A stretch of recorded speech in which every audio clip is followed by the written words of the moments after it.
eny ary lesona fafitotsika zao aingana be a tena mahafinaritra mihitsy miresaka aminareo ry zareo a fantatra fa za foana no miteny am'le izy fa tena mahafinaritra na niendrikareo mandray an'le izy aza fa lohateny ty lesona ty dia fandeferana famarinana ary fitiavana fa ity ngama ny lesona tena tiako indrindra amin'izy lesona rehetra mahakasika ny famonona ny kryptonite reto ny alantsika resahana fandeferana ny fahamarinana ary ny fitiavana ao a eny ka nomboana azy dia tijery ny fiangonana tany Tiatira raha tena marina dia ny tenin'i Jesosy tamin'ireo fiangonana io araka ny fantatrareo dia misy fiangonana 7 voalaza amin'ny apokalipsy fiangonana tany Azia reo dia nanomezan'i Jesosy hafatra daholo ka raha ohatra ka fiangonana tamin'izany fotoana izany ihany niaran'io hafatra io dia tsy voasoratra misoratra masina mihitsy izany fa ona satria tamin'izany fotoana izany ihany zany no niarany fa misy fampiarana ara-paminaniana ho an'ny ankehitriny io matoa hitantsika misoratra masina amin'izao fotoana izao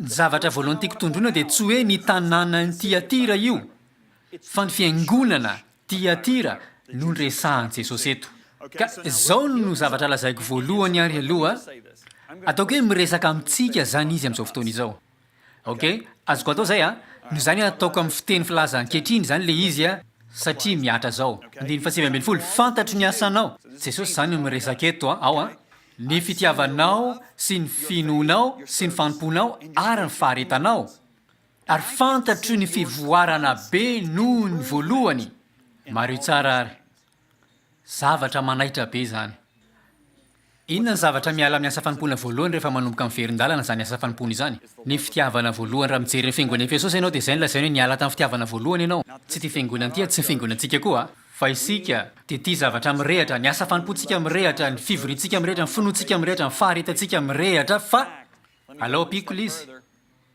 tsika dia mivoatra be noho ny tamin'ny voalohany raha amin'izany lafiny zany ka pastera izy zany tsy te andre teny ohatra zany avy amin'i Jesosy dia ozy aho hoe oa tena Jesosy mihitsy no miteny miamivoatra isan'andro ntsika no zany ty fiangonana ty dia tsara ary tena matanjaka mitombo manompony amin'ny fiarahamonina izy tena tia ny fiarahamonina fa jereo tsara le ny zavatra zay lazainy e ao a tiako tsika miara-maharaka tsara daholo fa tsy hoe fiangonana tsy mitombo ty fa fiangonana tena mitombo ao a eto dia mivadika fanitsiana tampoka le fandokafa nataon'i Jesosy hoy izy hoe kanefa mananteny aminao aho satria ianao mandefitra amin'ilay vehivavy ilay Jezebela izay milaza ny teny no mpaminany vavy ka mampianatra sady manoloko ny mpanompoka hijangajanga sy hinana hena naterina tamin'ny sampy voalohany le anarana hoe Jezebela dia izy olona ve satria nareo fa betsaka ny jiosy amin'ity fiangonana ty a dia isy olona ve amin'ireo fiangonana reo hanomeny anaranjana ny Jezebela rehefa avy namaky ny mpanjaka voalohany sy faharoa ok ka za dia tsy mino mihitsy hoe tena nisy vehivavy antsoina hoe Jezebela tao a za dia tena mino an'izany a ny mpandika tenin'ny baiboly dika teny NLT ihany koa dia mino an'izany koa satria no le fitenin'i Jesosy hoe ilay vehivavy Jezebela ohatra ialaika zanaka zany tena mpivazivazy be ao a dia raha mitena hoe ialaika izy dia izy le mampime dia raha milaza amin'izay dia tsy hoe ny anarany akory mampime fa milaza fa izy dia mahay mampime ao a ka Jesosy zany dia milaza hoe io le Jezebela ny lazainy zany dia zao hoe mipozy le olona voalaza eto dia mitovy amin'ny Jezebela mpanjaka voalohany sy faharoa maharaka anareo zao a no zany iresaka ny Jezebela zay ao amin'ny mpanjaka voalohany sy faharoa tsika zany satria mitovy amin'izany mipoziny ity ka ny Jezebela le hita ao amin'ny mpanjaka voalohany sy faharoa izy mpanjaka vavy ny fanompo-tsampy izy le mpanaparitaka ny fanompo-tsampy ary tena matanjaka be mihitsy ny fahaizany misarika ka tsy nisy nahateny mihitsy zanak'Israely ray manontolo ka olona tokana ihany ny tena afaka nijoro taminy dia tsy iza fa Eli nefa mbola nandositra koa izy rehefa nampitahoriny Eli koa nefa aveo mbola nijoro teo anatrehan'ny mpaminan'ny Jezebela io moa dia olona karamain'i Jezebela mihitsy ho amin'izay faiza misarika lehibe izay ka rehefa nanitsy mivantana ny firenena i Eli hoe nareo ve hanompo an'Andriamanitra mpanjaka voalohany 18-21 mandra-pahoviana ny rorosainy nareo raha Jehovah ny Andriamanitra manara azy fa raha bala kosa andraso anao fa bala dia sampy ina ny ao an-tsainao rehefa maheno resaka hoe sampy ianao hoe raha fahotana fanao dia manara azy tapao zay hevitrareo dia samy tsisy nahateny ny olona ao ka tsy maintsy nanitsy azy mivantana zany Eli tsy maintsy mametraka n'izao fanontaniana izao tsika tsy maintsy miverana amin'ny fiangonana Tiatira ary tsika zao Ny mpiangona amin'ity fiangonana ity izay mitombo amin'ny fitiavana sy ny fanompona ary ny finoana dia tena mijangajanga ve reto olona reto ka mihinana sakafo naterina tamin'ny sampy everiko fa tsy izay le izy ny antony tsy hinoko izany dia i Paoly dia tsy manameloka ny fihinanana hena naterina tamin'ny sampy. Korintiana 2:9 sy Romana 4:10 fa araka an'izay finoanao izy izy. Ka nahoana moa zany Jesosy manameloka ny zavatra izay nampanoratin'ny fanahy masin'Andriamanitra ny Paoly? Raha ohatra ianao ka mijery ny ankamaroany ireo famakafakana, ny ankamaroany famakafakana Baiboly dia tsy mino fa hoe tena fijangajangana ara-bakiteny nampianarina teo fa resaka fanompo-tsampy fahotana inina tao. Eny ary, zao ity ny tena tiako tenenina. Tsisy mampaninona ireo. Ainao inona ny tena mampaninona? Ny tena hevitry ny fanitsian Jesosy eto dia ny tsy fihetsehana na le fihetsika manara-dreny rano an'ity fiangonana ity. Rehefa eo natrehan'ny fahotana inina tao na ny fanompo-tsampy. Satria jereo nge ity fa manan-teny kely aminao aho, ianao dia mandefitra. Mamela moa izy amin'ny teny Anglisy ny dikan'io dia manome lalana na manaiky. Filaza manda dia ianao dia tsy manakana, tsy mamarana. Ianao dia tsy mandrara. Okay? Jesosy dia tsy miresaka intsony ilay rangory fototry ny afo. Ataontsika ary hoe amin'ny fiangonana Tiatira ity angamba nisy vehivavy tahaka an'izany mihitsy tao ka dia efa manana olona atao fitaovana izy. Jesosy dia tsy miresaka intsony momba ilay vehivavy sy ilay olona ataony fitaovana. Ny ahitsany dia fiangonana manara-dian-drano. Mandefitra amin'ilay izy ianao. Tsy mba manitsy an'ilay izy ianao. Okay? Jerengely lazain'i Jesosy hoe maiko fotoana hibebahana izy. Fa tsy mibebaka. Noho izany mazava ho azy nisy fampitandremana mialoha zany. Fa tsy mibebaka reto olona reto. Eto dia manitsy ny fiangonana iray manontolo izy. Ny amin'ny fandeferana amin'izany. Ka ity fiangonana ity dia karazana ilay mpilaza hafatra miabo foana mampahery. Tsy tia fampianarana fampitandremana sy fananarana. Andray ohatra tsika. Izany dia tahaka ny hoe anatina trano anankiray izay efa mirehatra. Ina moa ny ataonao rehetra ka mirehatra ilay trano efa misy olona matory ao? Fa za dia voatao! Oka marina, avoay amin'ilay trano izy. Marina? Eny ary. Asa raha fantanao fa Joda, ny apôstôly Joda dia nandalo zavatra tahaka izany ihany koa. Hoy Joda hoe ry malala, raha manao izay zodiko rehetra. Ilaza aminareo ny famonjena izy eo ambony antsika aho. Te ilaza zavatra tsara miabo zany izy eto. Dia nisy nahatery anoratra aminareo. Ananatra mba hiezanareo mafy hiaro ny finoana izay efa voatolotra indray mandeha monja ho an'ny olona masina. Fa misy olona sasany izay fanititra ny sokosoko izay voasoratra fahiny ho amin'izany fahameloana izany dia olona ratsy fanahy izay milaza fa ny fahasoavan'Andriamanitra dia manome lalana iaina amin'ny fiainana feno fitsangajangana. Zao zany ny zava-mitranga eto. Joda eto dia te hanoratra momba ny lanitra, momba ny ambasadoriny Jesosy, momba ny fitahiana izay azontsika sy ny fahendrena avy amin'ny Jesosy. Ny herim-panasitranan'i Jesosy, zavatra azo avy amin'ny fanarahana an'i Jesosy zany. Tsy eo izy fa mbola misy manan-danja. Dia ny olona mamadika ny fahasoavan'Andriamanitra ho fahazoana lalana hijangajanga. Satria hitanao misy olona mitory fahasoavana izay manome lalana fa tsy fahasoavana manome hery. Zavatra mitovy amin'ny tany Tiatira mihitsy ilay izy ka hozy Joda hoe tsy maintsy petraka ho ray-mpianaka viana tsara ka mampitandrina anareo. Hitanao azoko tsara mihitsy ny olana hatrehany, ny tsakatsakana. Za koa man tsy mahatsapa an'izany indraindray te hanoratra boky mahakasika ny fampahirezana, famporisihana ny olona sy tahaka an'izany. Ary iza moa ny tsy tia hampahirezana ary aza raisina diso izy fa tena anatin'ny filazantsara zany fampahirezana, fampiononana, famporisiana. Tsika rehetra mila fampahirezana daholo ao anatin'izany daholo ny tsirairay avy amintsika. Fa ianao dia tsy afaka hitory ny tolotsain'Andriamanitra iray manontolo ao anatina fampahirezana izany. Ka tsy mba mamiratra isika fiangonana. Tsisy hafa amin'ny fiangonana tany Tiatira tsika ary naseho amin'ny fanahy masina fa mitombo ny fitiavantsika, mitombo ny finoantsika, mitombo ny fivorim-piangonantsika. Fa tsika kosa tsy mba manitsy olona. Sarika olona mankany amin'ny fanompo-tsampina Jesosy namboamboarana tsika. Arakareo ve? Misy fomba fitenena latina anankiray izay hoe mangina matoto tsy miteny mitovy amin'ny malagasy. Tokony miteny mihitsy izy tamin'ny ahafahany teny. Amin'ny lafiny haitarika ny fahanginana. Dia misy dikany. Izany hoe mety ny zavatra ataonao. Toy izy foana Jesosy dia laza mazava tsara fa ny olona izay nanaraka ny fampianaran-disony dia ampijaliana mafy raha tsy mibebaka. Tiako tenenina. zavatra satro ty satria tsy miresaka amin'ny tanàna izy fa ny fiangonana Tiatira mihitsy no resahana. Ka ny fanontaniana mipetraka dia inona ny ao ambadika izany fandeferana izany? Manino ty fiangonana ty? Manina ny olona nanoratany Joda no mandefitra amin'izany ka tsy manohitra? Ny tsy fahafantarana ny antsoina hoe tena fitiavana marina. Zay no fototr'ilay izy.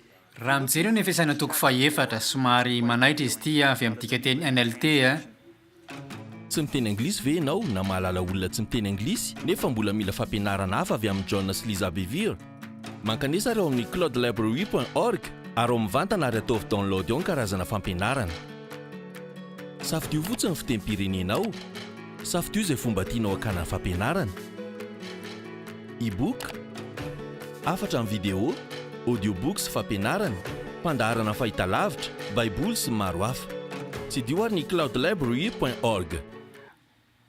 Hoy Paoly hoe isika dia tsy voasary sy ampitambolimolen'ny rivotry ny fampianarana samihafa rehetra amin'ny saim-petsy ataon'ny olona sy ny fiandreny ahatanteraka ny hevitry ny famitahana. Izao no lazaiko anao. Fampianaran-diso dia anakaiky ny fahamarinana. Fa tena feno fiandrenana fikendrena. Fa jereo ny zavatra lazain'i Paoly mifanohatra amin'ilay izy fa mba hanaraka ny marina amin'ny fitiavana ka hitombo amin'ny zavatra rehetra ho amin'izay loha dia Kristy.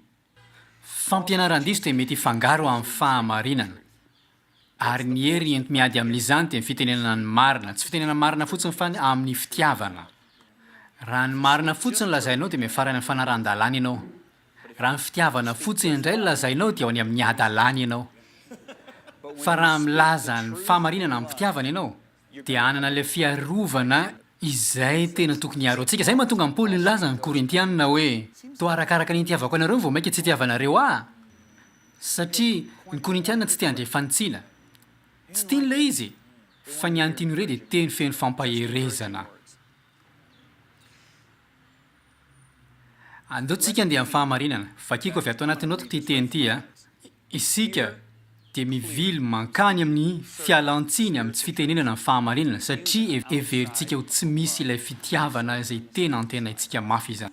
Fa ilay fahamarinana izay ezahantsika ialana ngeka mamporisika ny olona tsy hijanona eo amin'ilay toetra fanaony fa hanova ny fomba fiainana. Everitsika ho tsy fisiana fangoram-po ny fiantsoana lehilahy sy ny vehivavy mba hibebaka, ho tsy fisiam-pitiavana. Fa saintsaino tsara ity vidéo izay karakarain'ny ekipa anay ity.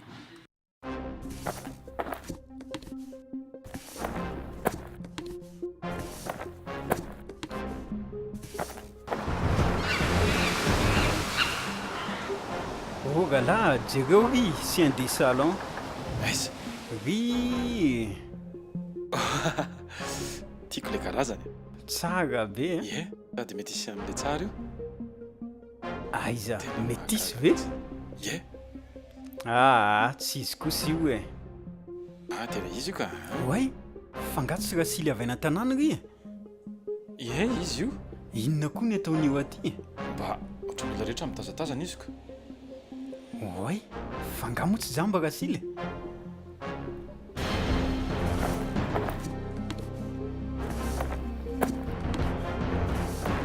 Aleo tenenina le ry e. Eh, Rasily a! Finta ataonao ty e. Aza tenenao zany raha sila fina ary ty. Fa ahoana? Ianao ve jamby e? Tsia. Rehefa tsy jamby ianao dia aza miditra mihitsy ny amin'ny fiainany fa aloha izy andeha amin'izao fotsiny vola efa lehibe ny bandiny e. Tsy azoko mihitsy. Efa mibolisa sange le ry e. Ino finta ataonao ty e. Ny olona rehetra ne mba mibolisatra daholo koa eo amin'ny fiainany fa inona ary ty aloha izy Le andao. mibolisa sange tsy olana efa ahoana raha mianjerana anaty antsana izy. Ok ara enao tsara. Ok enao tsara. Anio fitiavana fotsiny izy dia aza tondrotondrona zany ny olona. Koa ny dikan'izany. Tena misy dikany zany teneniko zany ho tenenao amin'ny fahalemena izy dia avy eo izy lasa tsara tena ohatrany hoe voailikilika zany dia ahoana ny atao? Miaro olona tsy hanjerana ka dia nge e. Jereo Rasily! Mangina aloha fa ina ary tataonao ty sorena aminao ny olona raha Inona ohatra ka ary ty olona ataonao jamba e? no tenenao ohatran'izany sady dia ahoana raha ohatra ka hoe zavatra tsy tiany zany e?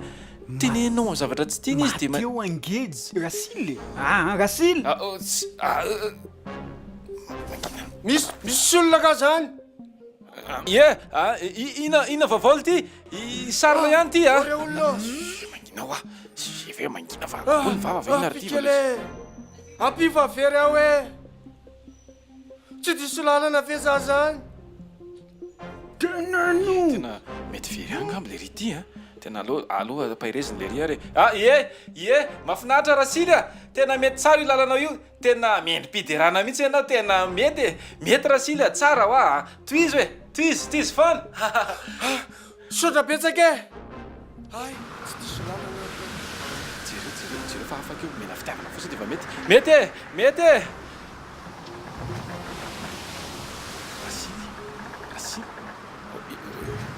rasily oy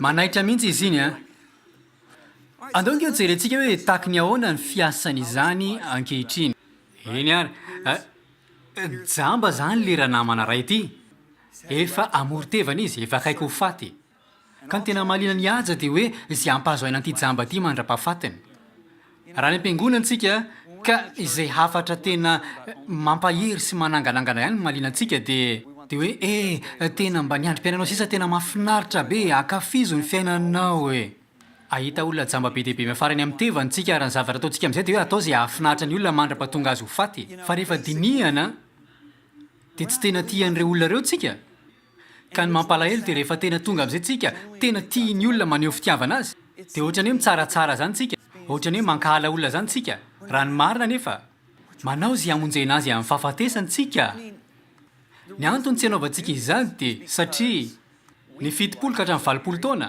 ny fahitantsika amin'ny fiainana maro dia maro ny kristianina izay mahita ny fiainana ho tahaka ny fitopolo na valopolo taona fotsiny zany hoe raha manatrika fanasamana mariazy zany ary feno desera be mihitsy eo amin'ny lelantabatra ka ohatrany hoe ray andro ihany ny fahitako anazy dia tsy maintsy tapitra io raha izay dia teteziko daholo zany desera tsiraray avy ireo fa zay raha mbola zavatra maritra enim-bolana io dia hinana raina tsy hinana mihitsy aloha satria za tsy te harary-kibo ny ampitson'iny ary za tsy te hitomba efatra kilao sasany avy eo ary za koa tsy te hita olana amin'ny fahasalamana amin'ny fiainako marina dia kian'ny olona amin'izay a zany orjan bevera ankafizo ny fiainana tsy fiainana io fa le andro ny ankafizinao dia izany mihitsy zavatra ataontsika dia miady hevitra tsika dia izy tsika hoe tsy hainao nge ny lalana lalovana e tsy fantatra nge zavatra tantarantany aloha tany fa andraso aloha e dia hiala amin'ny filazana ny marina amin'ny olona tsika satria tsy tiatsika ny olona hitantsika hoe mpitsaratsara mpitompiteny fantatra sy mankala asa raha mba fantarao fa tena misy mihitsy ange ny elo e tena misy ny elo jesosy ny resaka momban'io paoly ny resaka momban'io jaona ny resaka momban'io hoy jaona hoe ampijaliana andro amanalina mandrakizay matio jesosy milaza an'ity ireo dia andeha any amin'ny fampijaliana mandrakizay zany tsy misy fiafarany zay le hoe mandrakizay olona zay hiara-ny famalina marina dia fahaverezana mandrakizay avy amin'ny fanatrehan'ny tompo zany ny tena fampijaliana mandrakizay miala amin'ny fanatrehan'ny tompo tsy ho an'ny olona namoron'Andriamanitra ny elo fa ho an'ny devoly sy ny anjeliny devoly namitaka ny adama dia avy eo jesosy nanavitra antsika dia tsika aloha faly daholo ny olona rehetra ka ankafiny fitopolo na valopolo taona nefa jakoba dia milaza fa tahaka ny zavona izany tahaka ny zavona raha oharina amin'ny mandrakizay ka izao zany le izy inona ny tena atao hoe fitiavana marina inona le izy jaona voalohany toko fahefatrandiny favalo dia milaza fa Andriamanitra dia fitiavana enohy tsara zany Andriamanitra dia fitiavana tsy hoe manam-pitiavana izy fa izy mihitsy le fitiavana izy le ivony fitiavana ka itsika le noharina dia milaza ny maha izy azy mipahary ve tsika indray ve ny hamaritra azy tsia fa izy ny avelantsika hamaritra ny antsony hoe fitiavana marina nivavaka indray andro vo maraina zay teny amoron-dranomasina dia nivavaka tamin'izay dia hoy fanamasina hoe ry zanako ny endrika ivelan'ny fitiavana ihany ny teny efa ataon'ny fiangonana fa tsy ilay tena ivony antsoina hoe fitiavana tahaka izao mihitsy nanazavany azy teny amin'ilay amoron-dranomasina ataontsika hoe misy zazakely anankiray ampianarina inona mahasamy hafa ny lehilahy sy ny vehivavy ka hoy amin'ilay zazakely hoe ny lehilahy dia manana maso roa sy manana orona sofina roa volo tanana roa sandro roa tongotra roa ny ataon'ilay zazakely amin'izay mahita vehivavy izy toy zay io misy lehilahy ny antony dia satria tsy nomeko azy ny mampiavaka ny lehilahy sy ny vehivavy misy mampiavaka azy ny vehivavy eo amin'ny tratrany ary ny toe-batany tsy mitovy amin'ny an'ny lehilahy izany hoe tsy nazavaiko azy zany mahasamihafa ny lehilahy sy ny vehivavy ao hoy ny tompo hoe nivelambela ny fitiavana any resahanao ny fitiavana dia tsara fanahy fa ny an'izao tontolo izao koa taka zany ny fitiavana maharo-po fa ny an'izao tontolo izao ihany koa dia maharo-po koa ny azy ny fitiavana arakareo ve ilaiko tanisaina mihitsy ve fa ity ny tena mampiavaka ny antsoina hoe fitiavana amin'izao tontolo izao sy ny fitiavana izay ao amin'Andriamanitra. Jaonina voalohany toko 5:7 izao no jereo tsara ty izao ny fitiavana n'Andriamanitra. Ok, tsy milaza lizy hoe ny fitiavana dia tsara fanahy maharo-po. Izao ny fitiavana n'Andriamanitra dia netandremantsika ny didiny. Ao Jaonina 2:9 ihany koa dia zao mivoalaza ny fitiavana dia ny andehanantsika araka ny didiny. Raha mbola tsy ampy zany dia Jesosy ny avelako ilaza lizy tia dia tenin' Jesosy. Zao ny lazainy izay manana ny didiko fa tsy nisy osikevitro ka mitandrina izany dia izy no tiay. Ka ilay ivelambelany ihany tena ifantohantsika fa tsy ilay tena mampiavaka azy. Le fitiavan'Andriamanitra sy le fitiavan'izao tontolo izao zany. Ka raha tsara fanahy aho, maharo-po, malefaka, tsy mialina, tsy maherisetra, tsy miavonavona, tsy mirehare, tsy mora tezitra, tsy mitady ny azy, nefa jery sary mamory fady foana, mifosafosa foana, miaina amin'ny fiainam-pahotana, zany ve le fitiavana? Tsia. Noho izany, ny tena fitiavana dia hatsaram-panahy, faharetana ary tsy maherisetra, fa sady manao izany tsika no mitandrina ny didin'Andriamanitra. Nefa azoko atao ihany koa zany ny mitandrina ny didin'i Jesosy rehetra ihany koa. Nefa maherisetra amin'ny olona, tsy mitandrina ny didin'i Jesosy amin'izany. Tsy manam-paharetana amin'olona, tsy fitiavana akory azy zany. Ny fitiavana dia bambaray fa tsy azonao atao ny akatovana raha tsambatana ka ilazana hoe ty le lehilahy fa le izy manontolo. Rehefa tena mandeha amin'ny fitiavana marina n'Andriamanitra dia manam-paharetana, tsy mihebohebo, tsy mirehareha, tsy miavonavona, mino ny zavatra rehetra amin'ny olona rehetra aho, nefa kosa mitandrina ny didiny. Ka izany na tonga ny Paoly nilaza tamin'ny Timoty ary ity ny teny soratan'ny Paoly farany tetỳ ambony tany. Oka ho mpitondra hafatra ka mitoriany ten'Andriamanitra, mifinoana foana sady oka ho vonona na amin'ny fotoana mamety izany na amin'ny fotoana tsy mamety. Hiaja moa dia nanakana anjiva, tsy hiteny amin'le jamba mba tsy hianjera any anaty antsana. Toy izy na amin'ny fotoana mamety na amin'ny fotoana tsy mamety, na misy mandray ianao na tsisy mandray. Ianao mpitory ny tenin'Andriamanitra dia andrasana mba aneo amin'ny olona ny lalan-diso izay mahadiso azy. Teny anisan'ny soratan'i Paoly farany tetỳ ambony tany io tamin'ilay ambasadôry eritreriny an'i Jesosy Kristy. Ny tena fitiavana dia hisy fahamarinana hatrany miaraka aminy. Ny fitiavana tsy misy ny fahamarinan'ny tenin'Andriamanitra dia tsy fitiavana akory fa kopia izany. Ary ankehitriny isika amin'ny tontolo misy atsika dia efa miala amin'ny endriky ny fahamarinana ka mamorona fitiavana kopia izay tsy an'Andriamanitra akory. Ary eo mihitsy ny mahatonga ny olona manana farisiana amorona Jesosy namboamboarina. Mananteny eo anao amin'ny lesona manaraka.